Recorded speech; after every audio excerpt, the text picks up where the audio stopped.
Hello, and welcome to the fourth episode of the Angel Bricks podcast, the podcast designed to help everyday investors make better investment decisions. Now, today we've got a guest from a company called Urban Sketch. Nick Cuff is the managing director of Urban Sketch. They're a residential developer involved in the London residential market, delivering predominantly co-living. So they are large property schemes designed for multiple people to live in them in separate bedrooms and have shared facilities. It's probably the level below what people will call build to rent. So you don't own your own, you don't rent your own apartment. And it's a sort of a new rental model that's been developing in London and the UK for quite a few years. And it's probably the step up from student housing or what people would call a HMO. Nick is a chartered town planner and also a chartered surveyor. He's worked at a company called Pocket Living for many, many years that had a real name in London for delivering very small residential properties at a price point that was affordable for lots and lots of people. But the other thing that's really interesting about Nick as well is Nick has also been on the dark side. So Nick used to be a councillor at the, I'm going to get this right, the London Borough of Wandsworth. And he was there for many years, responsible for the planning and delivery of new housing in the Wandsworth Borough. So I'm going to now start talking to Nick and go through the details. Here we go. So this is now recording. So Nick, just give me the numbers. How bad is the London housing market now in terms of output? I think in the first quarter of 2026, we in London achieved around 2,000 homes, and the target is 22,000. Wow. So the delta's huge. It's unbelievable. It's absolutely bonkers. Now, walk me through it. What does it actually cost in both time and money before you break ground on a single site in London? Just the upfront cost before a brick is laid. I think you're looking at about 3 years now from exchange to start on site, but I think that is quite punchy, and it can be, I would say, minimum 3, but up to 4 years, which means that the kind of capital you're using is probably non-professional capital now, because professional capital doesn't want to go into that kind of elongated approach. In terms of cost to get to a start on site, well, let's just take one of the schemes I'm working on. It's a 285 co-living bed scheme. I've got planning consent for it in the last few weeks. I'm looking at around 2 million on fees to get that to a start on site. So that's probably about 1 million in terms of pre-planning, so getting up to stage 2, and then we're looking at another £1 million to get through the gateways. It's a 9-story building, so it's in the gateway process. Anything over 18 meters goes into the gateway process now, and so that means that you need to do all your detailed design much earlier than you would have done prior to the gateway system, and that means more equity, because most lenders are not keen to come in before that. So yeah, you're looking at about 2 million for a 285 unit studio bed scheme, and I would say it doesn't prorate cleanly, of course. The economies are a little bit there, you get bigger, but actually there's not much economies below that, because actually the base reports and information you need are such that even if you're doing a 20 unit scheme, you need all that stuff. So you might be a bit less, but it's still a fairly large price. And that's why we've seen so many SME developers leave the market, because the just numbers don't work anymore. Yeah, 100%. I mean, it's so what I do is I'm in on the deals. You've got to be all in, but you've got to syndicate, and you got to bring in equity partners with you, because it's a big haul. And where I found the equity is actually in the contractor market, because what's happened is the contractors have found that there's no jobs anymore, so they're all coming up the risk curve with you.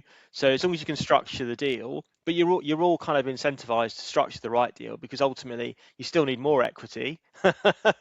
So everyone's got to be honest, but you can get some of the equity from that, so they can control their pipeline, and they are the entrepreneurs of today, because the rest of the equity market is probably cleared out of London. It's gone. It's completely disappeared. Yeah, it has. And Yeah. who, in your mind, is responsible for London not building? Is it the developers, the politicians, the planning system? I'm not looking for a diplomatic answer. Well, I think the politicians have misunderstood how capital markets and development works, for sure, and it's been a layering of issues from about 2014, 15 up until today. So it's a wicked problem in the sense that there isn't a simple solution. It requires a systemic approach to change to get us to a better place. So I wouldn't lay the responsibility per se on one particular cohort, but I think politicians at a local, regional, and national level have misconceptualized what the development system is able to achieve, and as a result, the disconnect between the ask and what development economics can deliver is a bigger gap than it's ever been. Yeah, I agree. It's crazy. And at Pocket Living, you guys delivered 2,000 homes using a model that nobody else was using. What did it teach you about what's actually possible when you stop accepting the constraints everybody else is putting on themselves? Well, I think there's a saying about the planning system, which I think is right, that you can't push string, but you can pull it towards you. And that saying does apply to the planning system, which is that it is malleable. And if you can make the right arguments, it's not a sort of didactic rules-based response which says no. You can win the argument and convince people that what you're offering is something which is different but acceptable. And Pocket was different but acceptable in so far as it offered a discounted first-time buyer home, which wasn't policy compliant, but did enable a certain group of people who would not be able to buy in the London market to get on the housing ladder. So there was a compelling case for it. And you, with the UK planning system and the London planning system, if you can make that case, you can create an environment where it can be acceptable if you're brave on the public sector side and you're able to buy into the story around what it was trying to do. So there was a compelling story. That was an exceptional case, but it can be done. Interesting. And I guess one for the investors in our audience, if you had a significant amount of capital today and you were looking at residential property, would you honestly put it in London today? And if so, why? Well, I think in a counter-cyclical way, if it's the right business plan and strategy, I think there is a really strong case, because the market is producing very little, and it's still a global city with global characteristics, and it's still probably a top European city in terms of its economics and its workforce. So there's definitely a counter-cyclical argument, but the business plan and the strategy does need to be quite um, carefully considered, because I think there are residential uses out there which just do not work in this current climate. And what I do is co-living and rental and very compact sized units. Now that works because it's a sort of workforce housing offer. There are other business plans that I think that work too, like senior living. I think could work in the right market in London, but I think just trying to do build to sell, very challenging, just because the economics of build to sell are very tight at the moment. Yeah, no, I think we think the same thing. I think the thing that we see as well is what developers had done sort of 10, 15 years ago, which was building very, very high levels of amenity in property. They never really gave too much thought about what the impact would be on service charge and holding those properties over the longer term. And as well, as probably everybody knows, with the issues around leasehold, it becomes even more challenging. So that really does kill the economics for everybody. Now, before we get into your story, I wanted to ask you, London housing starts have collapsed by 84% over the last decade. When you see that number, as somebody who spent their career trying to get homes built, what's your honest reaction? Well, I kind of almost feel like we've all failed, right? Because it's it's my generation and the generation that are coming out of the workforce now who have allowed this situation to arise by not being open and honest about the development constraints that exist. I mean, it is a man-made problem, if I can call it Yes. that. this isn't just about structural economics, although some would like to say that to act as a shield to deflect from man-made problems. But this is definitely a man-made crisis in London, and indeed all brownfield in the UK, I would say, is applicable. Okay. And one of the things I think that always gets flagged now, other than say the issues with planning and obviously the constraints around actual delivery, is construction costs. Now, construction costs have gone up pretty dramatically since 2021. And how much of that would you say is inflation versus structural? I think there's a large amount which is definitely structural. If we want to call structural additionality to design, which is to say it's the added stairwells, lifts from the fire, it's the net zero requirements, the future home standard, the design requirements around dual aspect, for instance, which is still fairly strong in the London planning system, certainly. So there is some of it is definitely structural. I mean, there's also a fair bit of it which is cost inflation, but I think cost inflation is particularly pernicious in a declining market. There are fewer and fewer businesses that are able to build sites, and so those businesses become more in demand. So the prices kind of get quite sticky and get higher rather than lower, even though there's fewer developers willing to promote sites. So it's a sort of almost like there's a reducing pool, and that's keeping the costs more elevated than they should be. So I'd say structural is an important element. There is definitely just general cost inflation, and we saw a real spike in 2021 23 to 23. There was some deflation during the pandemic, and when I was at a Pocket, we did contract on a number of sites below what we thought the business plan costs would be, which was obviously unprecedented and great. But that was then to result in rippling construction costs inflation from 22 onwards, and then of course the cost of capital also rose, so you ended up with additional costs from design, just general cost inflation, plus not only are you borrowing more, but you're borrowing more at a higher rate, and it just jumped very quickly, and that sent most of the market into a challenged state. Yeah, no, and I think the other thing I think that probably a lot of people don't appreciate is that there are only a certain number of contractors out there that can deliver a certain type of product as well. It's not as if you can go just to the contractor shop and find, a long laundry list of the people that can actually deliver these things. It is actually, I think, probably a much smaller pool of contractors than what most people realise. I mean, I think it's like 8 to 10 that are viable contractors in the London market. Especially at scale. At scale, yeah. Yeah, absolutely. Now, you spent more than a decade at Pocket, and now you're at Urban Sketch. You're one of those people that's actually not talking about it, but actually doing it. And I think what's really interesting for people to hear is actually hear about the actual process, what it looks like from the moment that you identify a site to actually handing over the keys to somebody. What does that sort of look like in a nutshell? I think the hardest element is obviously acquiring the land, because that is the most unknown of unknowns. Once you've got the land in place, you then have a framework to operate in, but you are effectively dealing with 3 or 4 different processes and systems at the same time, and it's almost like the hardest exam you could ever practice or train for. But in some of those systems, it doesn't matter how much work you do, you can literally be caught out by macro events or by political sentiment, which has a very strong influence on the development process, as particularly at the early stages. So the land bit is very challenging, if you're patient and resilient and tenacious, you can find opportunities.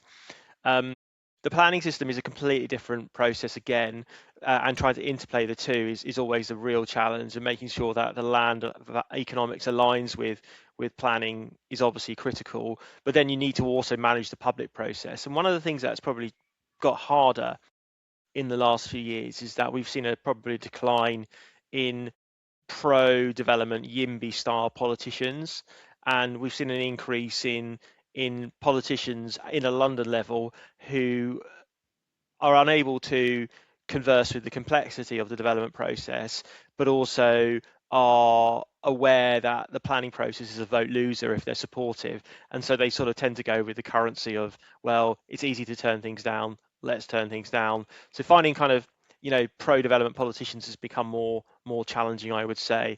And that's probably structural as well. It's not entirely the fault of the people. It's just the way the system is geared to be. And in the construction process, as we discussed, is just very challenging to knit together design, planning, and land into construction.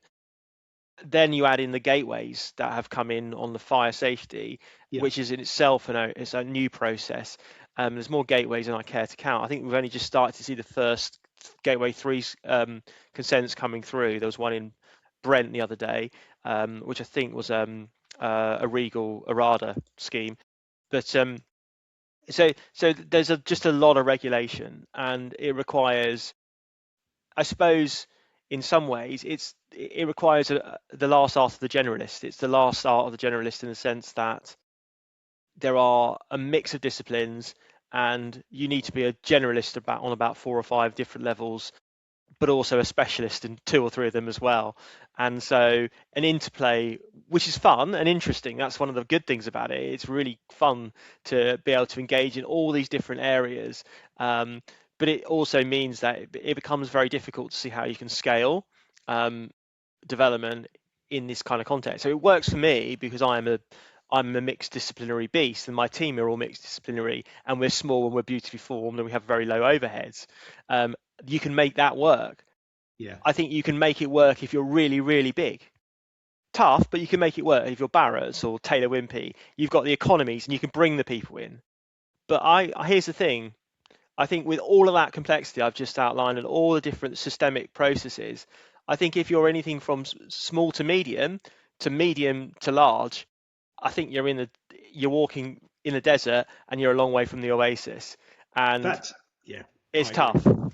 I think that's very tough. I think the thing that a lot of people don't really appreciate, and I think this is the sort of thing that's come across in some of the things you've said, which is the planning and development process is not a couple of years. If you're 3 to 4 years in planning, 2 to 3 years in construction, and then delivery of whatever it might be, you're looking at a 6 to 7 year process probably by the time you look for the site, identify it, acquire it, get consent, and actually deliver the thing. And the issue is at a global macro level, things can change very, very quickly, and you might be caught out in 4 years by something that you had no idea that was coming. And, the issue is for London, as you said, it's a 1,000-year global city. It's got a lot of amazing things about it. But the reality is as well, it's got all of the global city things that come with it as well. So, macro things can pull very hard on a London market that maybe don't impact things like Birmingham or Manchester or, some of those regional cities in the same way. Yeah, I think that's right. It's really interesting. And have you ever sort of looked at the process and thought, a rational person wouldn't keep doing this? Yeah, I think you could say that, but then you could also look at the demand profile and the fact that it's such an important element to an economy's success, renewal, regeneration. And like when I was at Wandsworth, just walking around the borough today and seeing what has changed as a consequence to a more permissive approach, just makes you think that you've got to keep going. It has so many beneficial elements. I mean, otherwise you just end up in a cycle of doom and urban decay. And so the system needs recalibration, absolutely. But it's one of the only jobs, one of the only professions where your physical output is a legacy which you could and should be proud of if you get it right. Absolutely. No, I think it's great. And I think over the years, I'm sometimes a bit down on London, but the one thing I would say that stands out to me, somebody that's travelled around quite a lot, is the schemes, when they get it right in London, really are on a global scale as good as anything else that's out there, and probably much better in many situations. And I think that's one of the things that many of the London developers should be very proud of. Is I'm not going to won't go into your schemes, but things like, we've been involved with the regeneration of Elephant and Castle, some of the big schemes that Red Road, Barrett's and TW have done over the years. And, they really have changed the fabric of those local communities. And I think, people want to complain about, something changing, or regentrification or whatever's going on. But the reality is the overall economic good that is changed by these people that go out and try and do things that are really, really difficult is amazing. I think also one of the other things that I think it's good to come from you is, how many consultants, documents, pounds, pieces of paper do you think you generally have involved in the scheme, from just the overall amount of people that are inputting into it? Yeah, I mean, like in my schemes, it's about 25 to 30 different consultants and reports. It's crazy, isn't Um, it?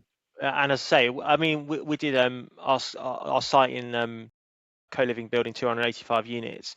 We were under business plan on that. We were about to get to planning.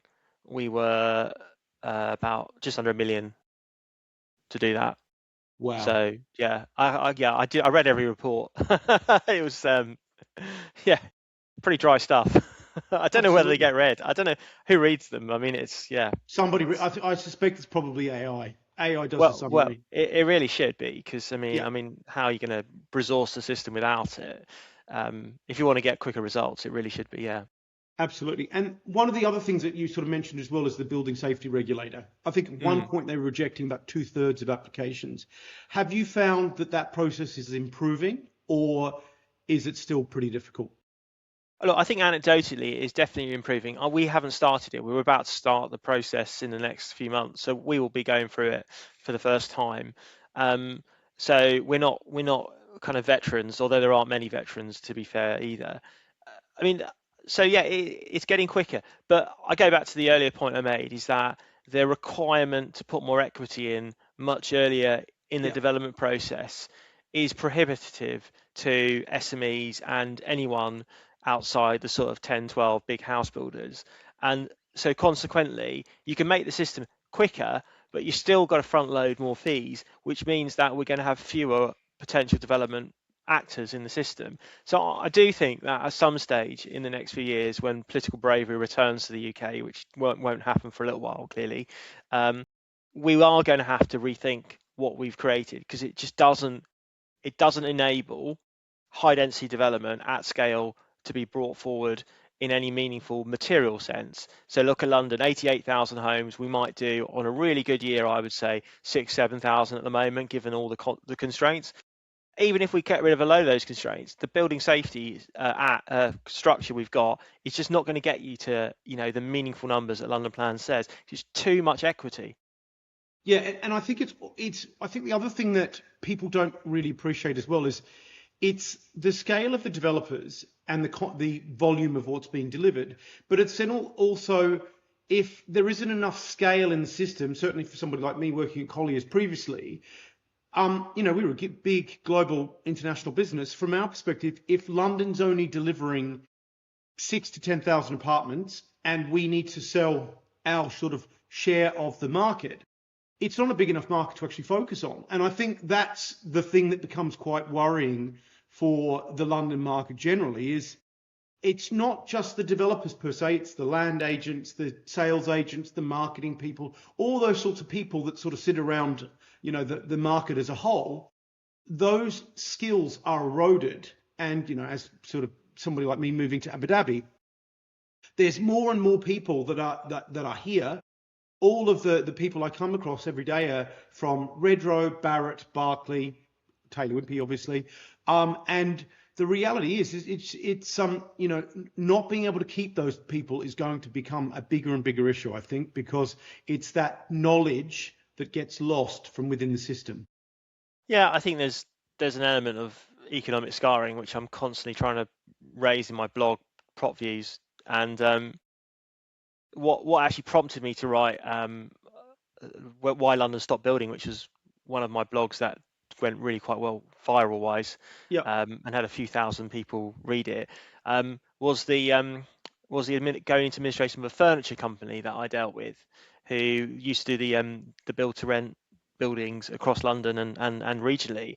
And it was just the frustration that these businesses that have built up balance sheets over many, many years have been extinguished due to ideological and political good intent, perhaps, but good intent which has resulted in really bad practice. And so it's not just the advisors, it's also the blue collar workers, it's the manufacturing, it's the skills, it's the plumbers, the electricians, and like they'll obviously reallocate because these jobs are important for other sectors, but they will reallocate and they won't come back to the development space perhaps.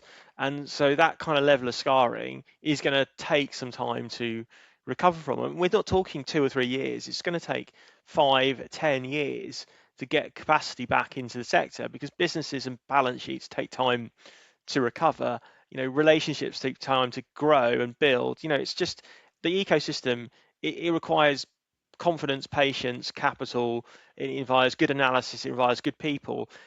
All of that takes years to build, and politicians operate in these cycles which are very short. Most of them don't stay there for very long, and they just do not. They're not able to conceptualize the systemic supply chains around development in the way that people who've worked in the market do and appreciate. And so it's a level of frustration that these businesses that have built good reputations, good trading platforms, just are extinguished so quickly, and it won't recover as quickly as we'd hope.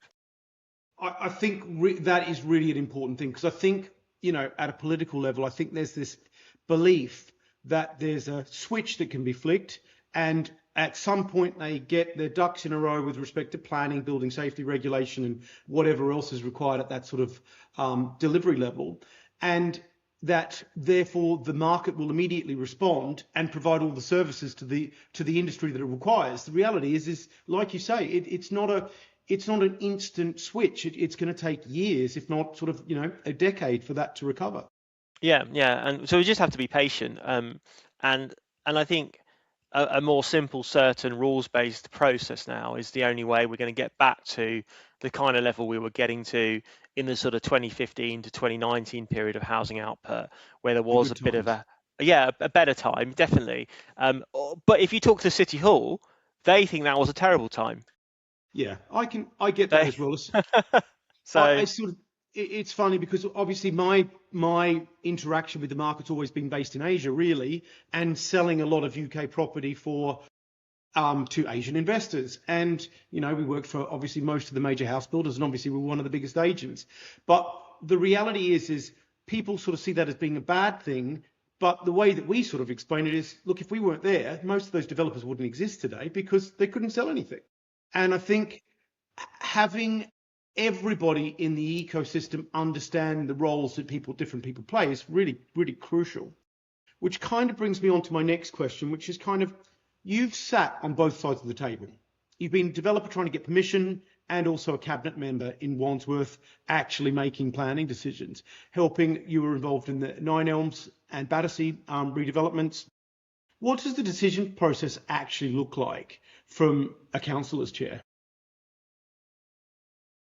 I think it's far less resilient than people consider. The system, even back when I was chair of planning, which was 2012, 2011 to 2015 or so, it was hanging together by threads, really, and it was reliant on really good officers. But that was only built by certainty at a political level, in terms of they understood what the members, i.e. the councillors, were willing to accept and support. And I got that job when I was 28 years old. I definitely did not have the life experience I have now in any way, or the wider commercial experience I've got from just many years now working as a developer. But I had intuition, and I also trusted advice, and I took advice. And my instincts were, I wasn't really that political in a sort of party political sense, but I was ideologically supportive of new homes and just building a lot more things. And I was a YIMBY. They put a YIMBY in charge of the chair of planning seat. So I was a yes in my backyard person. Yeah. And I was probably there were other YIMBYs in London, definitely then. I don't think there are anymore, but there were definitely then in chairs of planning seats. So maybe one or two. So I don't want to just criticise people who are there now because it's tough. But I was a pure play YIMBY, and I just sort of took the view that unless there was a really, really acute problem, that buildings don't eat people, buildings don't kill people, and buildings should be celebrated and welcomed. And so I was very much presumption in favour of everything that came forward. And my job was very much to defend the officers in the department who generally came up with recommendations to approve, and to defend them and to ensure that we got most things through the planning committee, which at the time, I wouldn't say necessarily was completely whipped, but was politically managed. And it Yeah. was politically managed to deliver growth to Wandsworth, because we thought as a council at the time that the best way to increase the economic activity of the borough was new homes, new developments, urban renaissance, urban renewal. So we were very, very clear as an authority, and I sat in the cabinet, which helped. So Sir Eddie Lister was leader at the time. He went on to become Deputy Mayor of London, and then to follow Boris Johnson into number 10 as his, I think, chief of staff. So I sat in his cabinet and we were coordinated. I had one of the busiest jobs on the council. I had every 2 weeks I was in cabinet, and I had a regular planning committee of at least once a month. So it was a very, very busy job, my job, and it was very coordinated with the leadership, and the leadership wanted growth. And so therefore my job was to deliver growth through that committee. That was a committee to make decisions. It wasn't to delay, it wasn't to defer, it was to make decisions. And most of those decisions, I'm proud to say, were the right ones. They were positive, and they delivered huge amounts of growth. And one of the things I find ironic about Wandsworth today, and some of the housing numbers that are propping up London today, are that the housing that's being built are still being built off planning consents that I gave back in 2012, 2013, that the London Mayor may be taking credit for, but actually they wouldn't get built under the kind of consents that he's willing to give today, because they're just not flexible enough. So Yeah.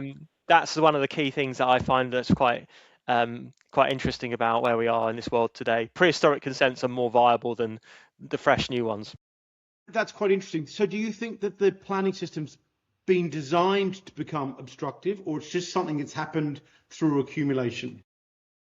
I think it's accumulation. I think there is a natural tendency to be negative in the system, Hmm. but we have accumulated more and more vetoes in the last 3 to 5 years, and that's both from national government with more statutory requirements like biodiversity net gain, nutrient neutrality, kind of environmental stuff, which has been more complicated. Obviously, building safety, but the London Mayor, when he came in, he cracked down on capital, and he thought at the time that capital would be a relentless stream coming to the UK, and that global growth from London would be perpetual. And I think he just didn't simply understand that capital moves when it's not embraced. And so he created, with James Murray, a more veto-heavy London mayoral system, which before him, under both Ken Livingstone and Boris, was actually quite permissive and quite, how do we get things done? It Yeah. became a very much, how do we get as much as we can out of capital through more affordable housing, through more 106 and more planning gain. It's really the ideological differences between, with Sadiq, who's currently mayor, how do I capture more value rather than how do I grow more value? And that's the fundamental difference in mindset between what we have currently, and hopefully not for too much longer, and what we had probably before him. And that value capture thesis has led to probably quite a significant exodus of capital from London inadvertently. Yeah, I think I totally agree. I think, having sort of sat in my seat and sort of been very senior in a large firm in Asia, and then now being in the Middle East, I think the one thing that people don't quite appreciate in the UK is there are just so many options for capital here to go to, whether it's sort of Abu Dhabi, Dubai, Saudi Arabia, Syria, and there's all these places that this capital could go, and almost the city's got to look at it the other way. They've got to sort of make themselves really attractive for that capital to go to, than the other way around. Yeah, I Which mean, is, like we're getting like our first 1 trillion IPO in the next couple of weeks, aren't we? And trillion plus. There's capital there, but does it want to go to residential development in London, where you have a mayoral system littered with vetoes, which still hasn't reconciled whether it can achieve affordable housing and development more generally in the same line without funding it properly? And where the councils have very significant says and are becoming more and more coalition and rainbow coalitions where more political complexity exists. There isn't that thread of certainty, and it starts with the mayor, and it starts with the mayor that says yes to capital, that doesn't try to supervise capital to the extent that it displays skepticism around how second homes are used, how investors come in, just some basic understandings of what investors do to the economy, that they don't just sit in empty properties, that those properties still have to be used because they need to generate yields. Yeah, absolutely. And those kind of like setting the mood music, which to be fair, I think the current mayor has kind of appreciated in the last year. But for the first 7 or 8 years, he spent the whole time moving the Overton window towards the left and being much more dismissive of capital and investors, rent control, all of these things. And then he's trying to rebase the pitch now, but he's created a structure which is kind of dismissive, and we now need to kind of find a way of pivoting to a more proactive, permissive environment, which is going to be a challenge for him. It's very difficult to wind the story back, I think, is the issue generally. It's sort of on the sort of capital side of the fence.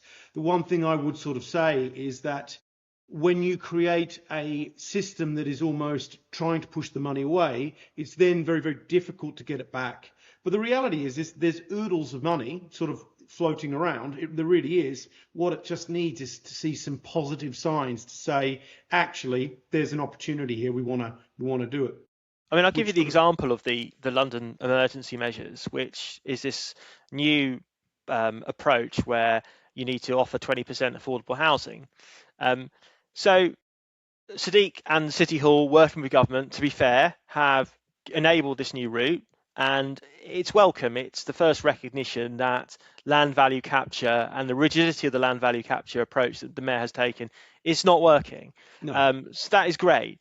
But because for the last 7 or 8 years, he's gone around London and he's gone around all the local government councils and political parties and said, I want 35% and I want 50% on public land, he's entrenched a view in these places that is what development should achieve. Yeah, and then agreed. he's done this gear shift in the last 6 months, and he's come out and said, actually, no, 20%. Still probably not enough, but let's be honest, it still doesn't work at 20% in many cases. It could do in really high density, but very difficult. And you need a lot of grant. But because this gear shift has happened so late in the day, he's now, it looks to me like his new LPG is going to be challenged by at least 2 or 3 London boroughs who simply do not support anything lower than, in some cases, 50% affordable housing being funded by private capital on these sites. Now, that is a failure, I'm afraid, of the political discourse and enabling these things to happen. And they might win because he hasn't made the case strongly enough. And actually, you can look at the London plan and say, the London plan says 35%. You can't create an LPG, so a supplementary planning document, which is in conflict with the main document. And they might win because that argument hasn't been made well enough, early enough, to create the conditions to get growth going back in the city. And that's the frustrations that I have with the political leadership we currently have. I actually think part of that as well comes down to the actually industry as itself. When I was sort of in Asia dealing with developers from Hong Kong in the UK, one of the things that I sort of always struck me as being quite odd was the developers were trying to hide the fact that they were selling all of these properties overseas. And the reality is instead of trying to hide it, there should have been far more focus on actually saying, isn't it great we're doing all of this, and this capital is now enabling all of this development to take place. And I remember Boris Johnson came over and we met with him in Hong Kong, and he sort of did a bit of a tour of Asia with Eddie. But the reality is before that, nobody had really sort of done it. It was the other way around. People were trying to hide the fact that this was happening. But the reality is it was good rather than bad. Yeah, we developers, I mean, the development sector has, as I said earlier, when I talked about my generation, the generation that's retired, they looked to themselves, they didn't make the more general case, and they allowed others to make it for them, and they made it in such a way as to make it more prohibitive. So it's not just a failure of politicians, it's a failure of our sector to speak coherently and articulately about the benefits of new housing supply and economic growth. And as a consequence, we've ended up in a world where the debate is always about more tax and more rationing, not about more enablement and more simplicity, and just allowing the private sector to flourish a bit more than it has been able to over the last few years. It's that growing the pie argument, isn't it, that people seem to miss. Well, I guess sort of moving on to the next thing I was going to talk about is Manchester's building, Birmingham's building. Leeds is building, but London's not. And it's the most economically important city to the whole of the UK, but it's essentially stopped. Is there a reason, or one or two reasons, that you think London specifically is so different to those other markets? I think in London, if it's not high density, it's very difficult to make it work. And because, and you could say that perhaps about some of those other cities that you mentioned, but the nature of the high density means several things. Firstly, you have all the extra fire safety measures that need to be put in. You have to have a pre-sales model if you're selling, and a significant one, and we know that's very difficult in the current market. Build to rent only works really now in a situation where it's in a co-living format. Yeah. But you don't want to be ending up with 600 co-living beds. You need to really be managing that to 200 to 300. So that, finding the sites that marry, difficult. Build to rent as sort of a vanilla C3 format just does not work at all, because the London plan doesn't really support it. And with the yield softening and all the costs, you just find that you can't get to a positive residual land value versus EUV with it. So very difficult. You do see it happening with large development sites where they're selling blocks, but they're really just recycling capital, and that isn't a business model that you want to underwrite as you start. It's kind of like it's an exit model. And that we see a lot of that, and then you get all the nuance of there's an estate charge over the whole estate. How do you separate that out?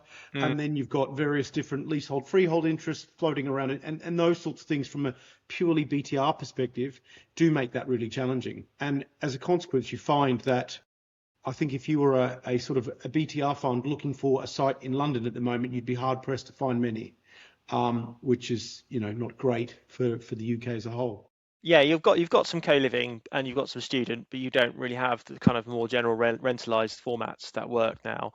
I think the London plan doesn't help. It's not proportionate in the way it could be, and it probably doesn't reflect different tenures differently properly. So senior living, we don't see any senior living development in a global city, but really we do need that, and I think that's because there isn't a robust senior living policy. Likewise, co-living has a policy, but it's tricky. Build to rent, there is no policy. It's counted like just sales, and so it has to try and provide affordable on-site, which is very tricky. So there's a bit of expectation management there.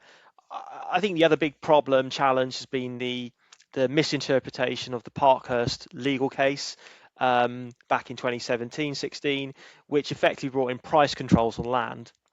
In simple terms, it means that landowners can only sell land at a very small premium above existing use, which actually wasn't how the case judgment was set out, but it was selectively harvested by the viability team at GOA, so that they could depress land values, because they thought if they depress land values they could get more affordable housing. But they didn't stop to think that if they depress land values in a global city, land simply just wouldn't go to housing. It would either stay in existing use or it would go to an alternative use. Exactly. Which was a huge. So you just had this fracturing of the chain, and it is a chain. From as I said earlier, the hardest bit is to get the land into the system, because at least then you've got the framework to operate in. And by losing that chain, or making it so hard to negotiate deals, it takes kind of 2 to 3 years now to negotiate a land deal, because you don't want to get caught out by all these complex planning viability frameworks they've created around Parkhurst. It means you just can't sustainably flow things into London.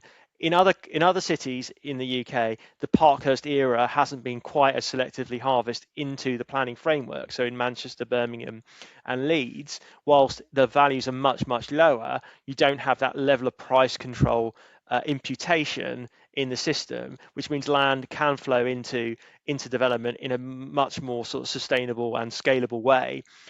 Notwithstanding that, I do think, and I was at Leeds just a few weeks ago for the UK Reef Conference, I do think a lot of the brownfield challenges London have are translatable to those cities, and I don't see a case of so many more cranes being up on those skylines in the future, because they do have to deal with building safety costs.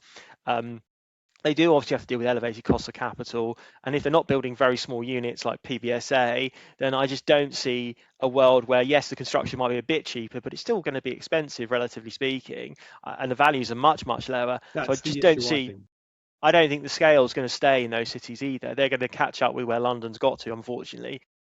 I agree. I actually think what the sort of the elephant in the room, maybe not so much Manchester. I think Manchester almost gets away with it, but certainly Leeds, Liverpool, and places like that. The reality is capital values are so low in those locations that it creates a natural ceiling anyway, especially to build vertically. And I think that's the thing. I think a lot of people are missing, and I think there's going to be a lot of people caught out in northern markets over the coming years because either they pay too much for the land or they've managed to sell it to an investor and the investor's paid far too much for the asset. People are going to find out the hard way that they probably didn't get it right. I guess, well, so thank you for coming. I think final question from my perspective and sort of professional answer rather than a political one. If you were given genuine power, not a construction role, actual power, what were to be the 2 or 3 things that you changed to fix London's housing output starting tomorrow? I think I would go to a more rules-based approach. So I would probably try and bring in a zonal framework where in certain zones there would be no tenure management. I would just allow development to take place if it's a certain height and meets a certain design quality. I think the second thing is that we need to move to a more taxation model on affordable housing, not a negotiated route where every site over 10 homes has to have a certain level of affordable housing. I mean, if it takes 7 years to build anything and it's probably cost you about 250,000 per key to build a social rented unit, maybe a little bit more, why don't you just tax it and just buy a second-hand unit? There are 30 million homes in the UK, second-hand units. You might as well just tax, and it's simpler and it's quicker. And then you can, if you're a council, you can debt finance off that revenue. You could treat that as equity. You can lever up, and you can buy these houses in the open market. And that way, you might get to a system where rather than everything's under scrutiny and councils are so negative about new development because it's not delivering 35 or 50%, and if you read my blogs, you'll see that come across quite a bit, they might be incentivized to build because they're getting a revenue stream which they can lever up to buy second-hand stock much more quickly than waiting 7 years for something to get built. So that I do 100% do that. I also think they've actually, I mean, I completely agree with, and I sort of say the same thing. The reality is notwithstanding, if they don't change the rules for landlords, the accumulation of all of the different things that have changed over the last 5 to 10 years, if not longer, for landlords at a buy-to-let level, so institutional owner, it no longer works. Why not just offer those landlords an incentive in the form of a capital gains tax reduction to sell their property to the council, and they're going to get scale very, very quickly. And that scale could be funded purely by developers by, an offset to a Section 106 agreement. It doesn't seem that complicated to do. It's quite interesting.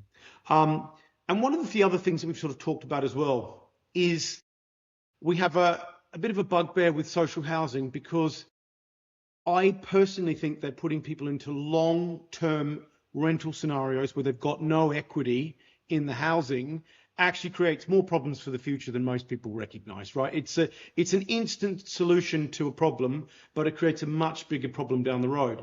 And one of the things that we have, I guess living overseas, you always notice is the HDB model in Singapore.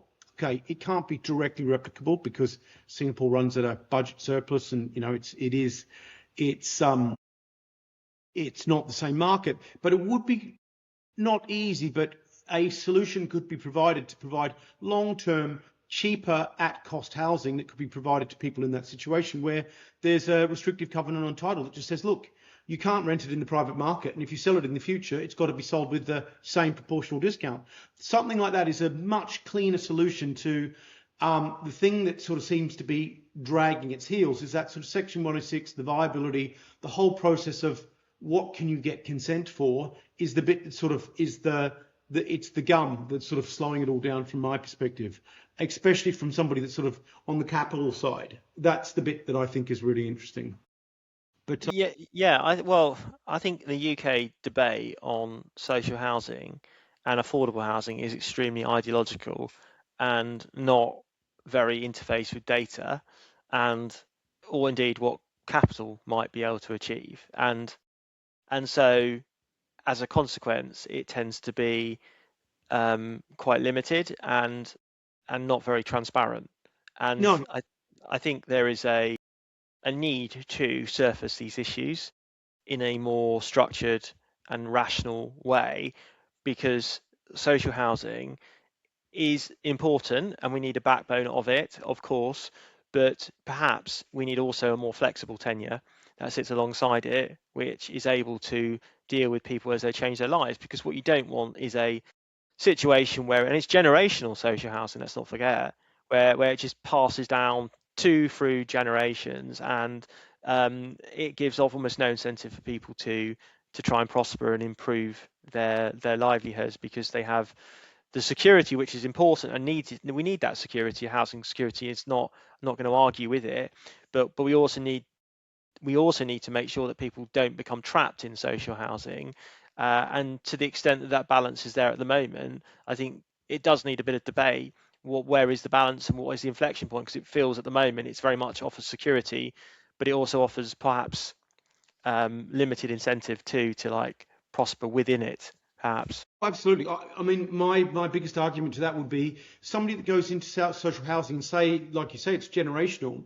2 generations down the line, okay, you've got cheap rent, but the reality is you've got no asset ownership at all within that family unit, and those families are getting, left behind by a pretty considerable distance now in the UK. And when you compare the UK to, obviously I'll use Australia, Australia's got 5% social housing versus, say, close to 20% in the UK. And there's, there's something fundamentally wrong with that process. It doesn't seem right. Well, and what's happened in a development, just wearing a developer's hat, is that certainly in London, the London mayor has unwittingly sacrificed general supply on the altar of delivering more social housing. And was that really a necessary trade-off to allow a little bit more social housing to be built, to knock out thousands upon thousands of homes from general supply, which is what's happened? And as we discussed earlier, the job losses, the lack of capacity now flowing through the system, when you look at it from a macro, surely there could have been a better way of achieving the balance than what's exactly happened in London today. And that's what other future politicians need to grapple with, and indeed what I will be continuing to say, and I suspect you'll be as well. Absolutely. Well, Nick, thank you very much. It's been really great to have you here, and Pleasure. get all Thank of your you. insights. Have you got anything else before I leave you? We're going to put your all of the information about you into the show notes, as well as some details on your blog site, etc. as well. But is there anything you want to leave before we go? Anyone who's listened to this, who wants to sort of reach out and write on my blog, it's not just me who writes on it, propviews.co.uk, trying to be open, polemical about the issues in development, gets read by a lot of policymakers. Don't know whether they like it, but it just tells the truth. But it does get well read. So look, come on, if you want to reach out and you've got an idea or an interesting angle and stuff, particularly international perspective, which I think this audience is, please, love to hear from you. Thank you. Great. Thanks, Nick. Really appreciate it. Great. Thank you. Cheers. So thank you very much for joining this episode of the podcast. We are going to keep getting better. I'm going to try and become more interesting, and we're going to talk more about things that are happening in the property market. And what we really want to do is try and demystify the property market. We want to make a lot of the information that most people in the market just don't understand or don't get access to, and really put it in front of you. So we've also got a fund manager coming soon to talk about how build-to-rent funds work. We've got somebody really interesting coming from social housing to talk about the reality of social housing. And also somebody coming that's a little bit left field, who is quite a well-known author in the finance space, talking about some of the other issues that people need to think about in the real estate investment space. So we've got all those guys lined up together with many, many more people. So stay tuned for the next episode. I guess you need to like or subscribe or do whatever you do. If you like our content and you think that it's interesting, please share it with other people, because we're going to keep going and we want people to watch. Thank you very much.